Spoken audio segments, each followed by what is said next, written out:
spend on athletes. It's going to be hilarious to see the response. We'll talk with Wetzel at 7:30 about it.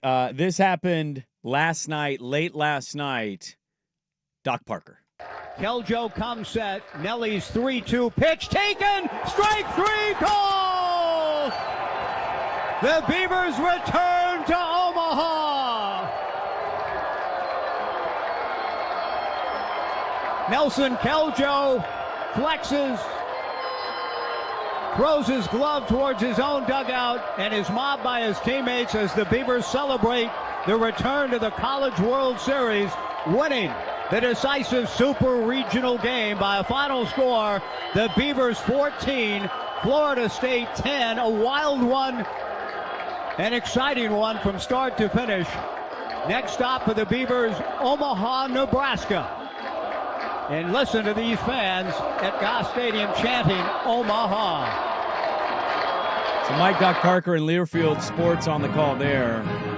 Look at those Beavs. They get back to the Omaha College World Series for the first time since 2018. It'd been a minute since they'd gotten there. That doesn't seem like that was that long ago, does it? But it is, too. It is, It's I know. like both. Both are true.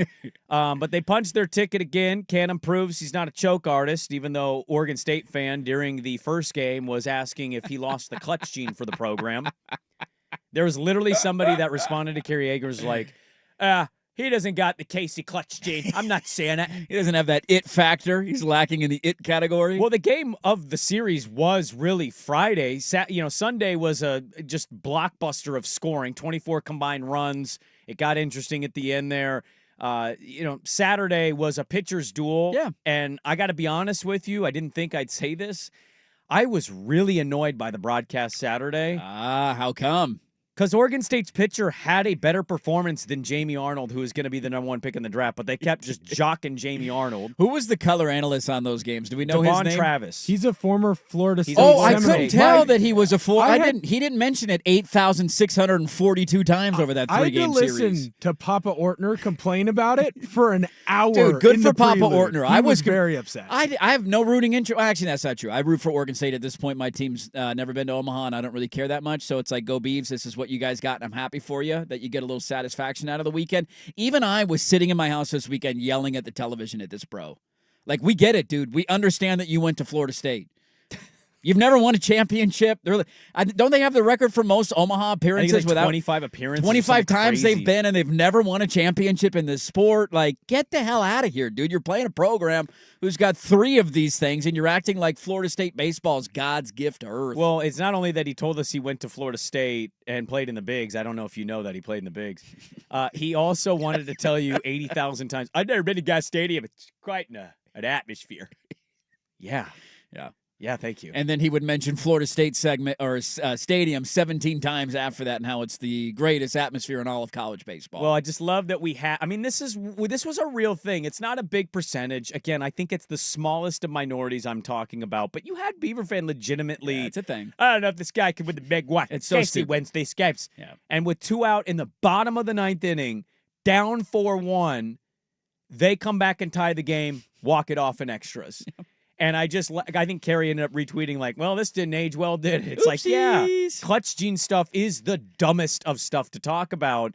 But Oregon State fought back Friday. They tied it up. They won it. Saturday, pitchers duel. Florida State just bested them. The bullpen couldn't hold it for Oregon State. Kleinschmidt was unbelievable for them. Went over 110 pitches, only gave up 1 run. Like, he was lights out. Bullpen blows the game. Offense doesn't get it going.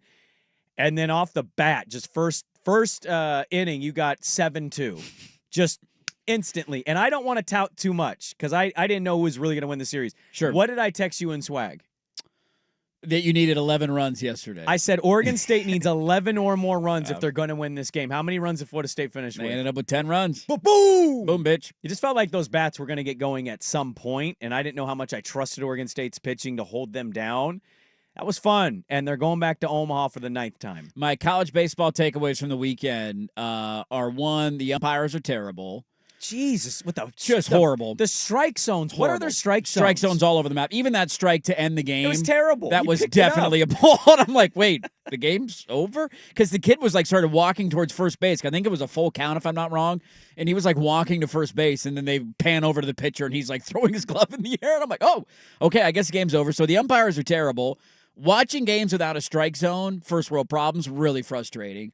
Like, I need the superimposed strike I zone. kind of liked it. You like going old school? Well, because I think this for both teams. I actually didn't think they were good strike zones. I thought Oregon went State both got ways, calls yeah. that were I'm like, that's like the last pitch to your point. I'm like, that's not a strike. That definitely wasn't a strike. But I think that was like, you know what? I'm going to get the crowd on my side. 14-10. This game's going on 4 hours, dude. I want to go home. How easy.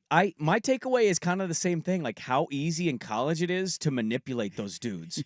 Just throw it a little low, catch, and then instantly bring up. They're calling it a strike. Frame it. You're going to get the Frame call. it good, and you're getting the call. So those were my two big takeaways from the weekend, outside of the Florida State guy on the broadcast being absolutely insufferable for the entire time. It was the pucker factor yesterday had to have been relatively strong, I would imagine, considering how Saturday went and then how the game started. Because you don't win Saturday. Friday night was a game that could have gone either way. You got a little lucky there late. We're pulling one out. All right, we found a way to win. Yeah. Then you lose Saturday. Then they immediately jump on you in the first inning. Right out of the gate, you're like, oh. And then you score 7. You just turn around and score 7 on them. And there's no better feeling. Like, I know there were a few moments later in the game where you're like, okay, can we just not walk guys and maybe not load the bases every inning? But there's nothing better than a celebration game at home with great weather, and it's essentially a non-sweater. Like, you go up 7-2, and you're immediately like, we're going to win this thing, aren't we? I'm going to push back on you, buddy. Were you sweating bullets still? Yeah. I really was. Then wanted to turn into 11-3 yeah, at one point. Because Caraway gets up, bases loaded, and I remember saying out loud, "Got to be nice if you hit a dinger here."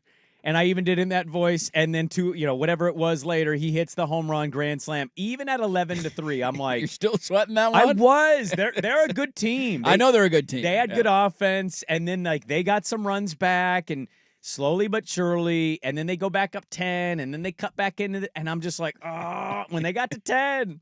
Even the last batter, I'm like, oh, God, just get out of this inning. Just get out end of this the damn inning. thing already, please. So I'm telling you, I'm raising my hand. I had pucker factor all the way into the end, which is why I stayed up till 9:35 to watch this thing. God, that thing did end late. The other thing, too, about the umpiring in those games, we need a time limit on reviews. Like, this happened a couple of times in Oregon's regional, too, when I was watching them, and the Women's College World Series, to be honest. Yeah. Dude, the reviews are insanely long. Yeah. That play at first base where did his hand get into Did you think it was safe or out?